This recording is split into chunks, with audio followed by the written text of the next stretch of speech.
Hello everyone and welcome to today's webinar. My name is Rachel Klein and I'll be your presenter today.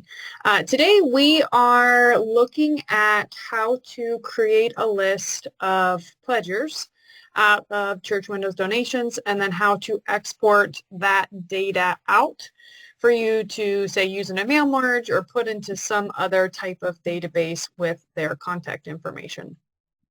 So typically we start getting calls this time of year where people want to pull a list of whether it's members, visitors, or specifically the people that have pledged in the past.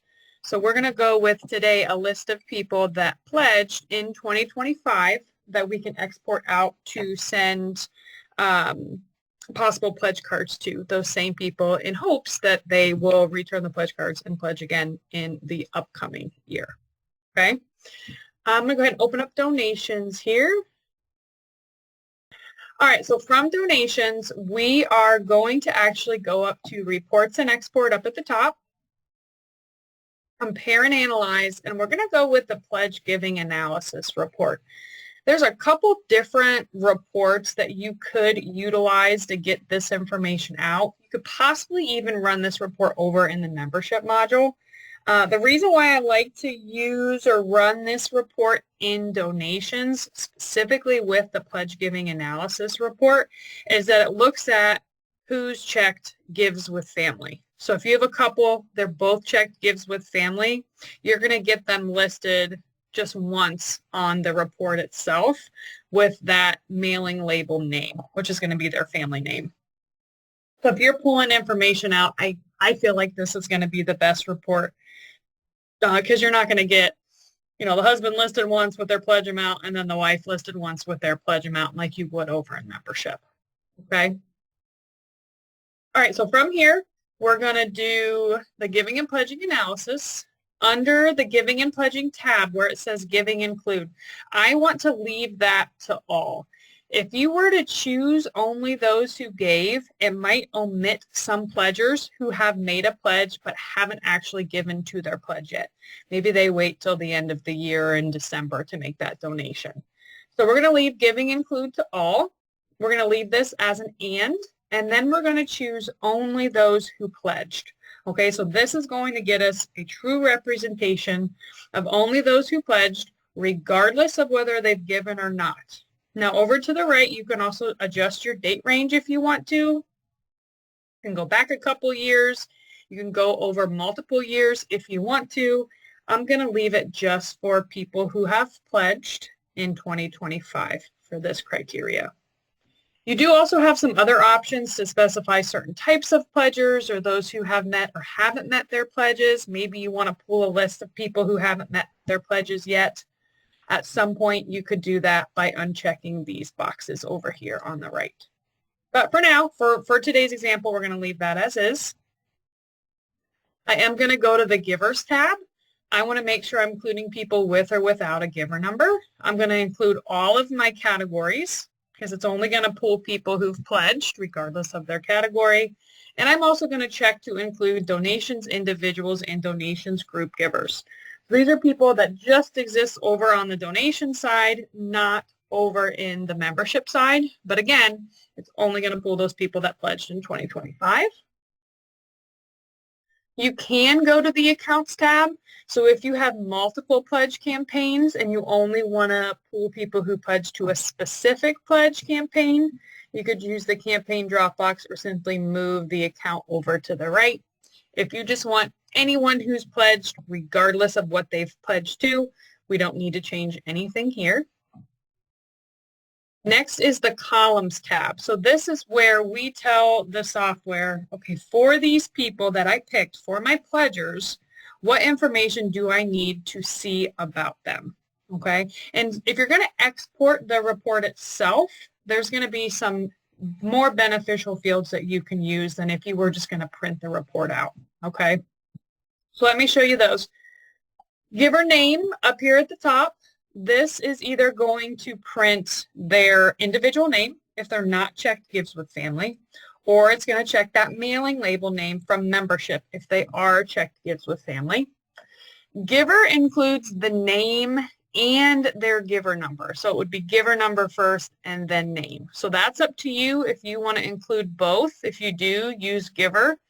If you just want to see what their name is, then over here on the right, we're going to choose visible columns of giver name.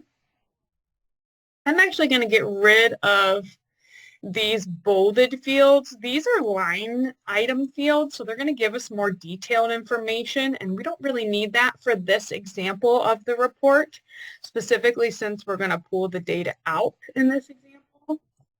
I am going to leave total pledged. I want that to be part of my export, but total given I don't really need. Given to date, percentage, and over under, I am going to get rid of those as well. Now, if you look back over here to the right, you do have the option for address.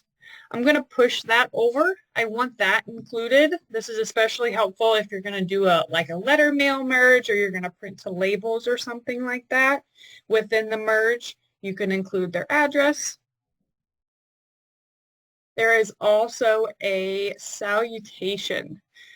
Salutation primary secondary is going to automatically include the person with the number 1 in their directory report order field of membership and the secondary person with a 2. So this would be really helpful if you are going to do like a letter and you want to say, Dear Mitchell and Rachel. This field will give you the Mitchell and the Rachel, just their first names. This field is going to give you the family name, which would be like Mitchell and Rachel Klein. Okay, so you might want to just export both, and then once you get it in Excel or whatever database you're using, then you can kind of play with it then and see what fields you're wanting to use for the export. Salutation, all who give with family. This specifically looks at the first names of the people who have that gives with family box checked. So if you have a lot of situations where couples in your church aren't giving together, this might be a better option for you to use. But if for the most part you have couples who are both checked gives with family that are going to give together, they are going to pledge together, and you're okay with seeing their names listed on one line together, I would probably just go with this primary secondary option. Okay? Then you have your sort tab. Again, this is pretty straightforward. This is the order that those people on the report are going to be printed out in. You can do giver name for strictly alphabetical order. You can do giver number.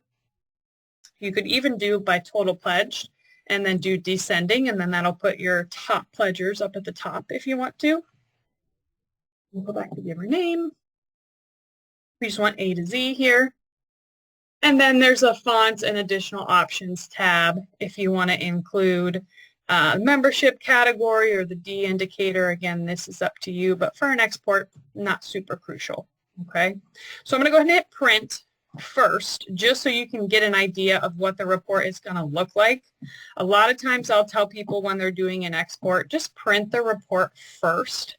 Make sure it's pulling the data that you're wanting. Formatting isn't crucial here because we're going to export the data out, but just make sure you're pulling the specific fields that you need. So again, here's that family name, that mailing label. Here's their address, their total pledged amount for the year, and then the salutation, which is, again, the first names of either just the primary or the primary and the secondary. All right. So preview looks good. You can also go down to the bottom of the report. Just double check your total pledge, double check how many records you have, make sure it's jiving with what you think it should for your pledgers for 2025. And if that all looks good, close the preview, and then you want to come back here and do export data. Export data isn't going to include any formatting. It's just going to be the raw data, and then it's going to put that into Excel or whatever format you decide to go with once the data is out of Church Windows. I'm going to go with a comma delimiter. That's going to create a comma separated value file, or a CSV. This goes very nicely into Excel, so we're going to stick with comma. You can specify if you would like to uppercase the address. And then here is the little ... This is your browser for file location. If you want to browse and put the file someplace else, you can. You can also change the name of the file itself. I'm going to say save, say OK, and then it's going to generate the report for me. It's going to show me where it saved it, ask me if I'd like to open that folder. I'll say yes. And that's going to open up my file explorer. And then here is that right here. Go ahead and open this up.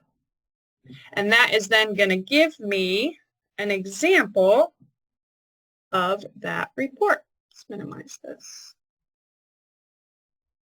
Here we go. Let me scooch this out of the way for now. But here's an example of what your data, your raw data, is going to look like when you pull it out. So you have your giver name column, your address 1, 2, and 3, city, state, zip code. Here's that total pledged column, and then here's that salutation, which is either just the first name or the first and secondary's first name. So then once the data is here, you can, like I said, do a mail merge. If someone's written up a letter and you want to merge these fields into that, you can definitely do so by exporting that list of pledgers.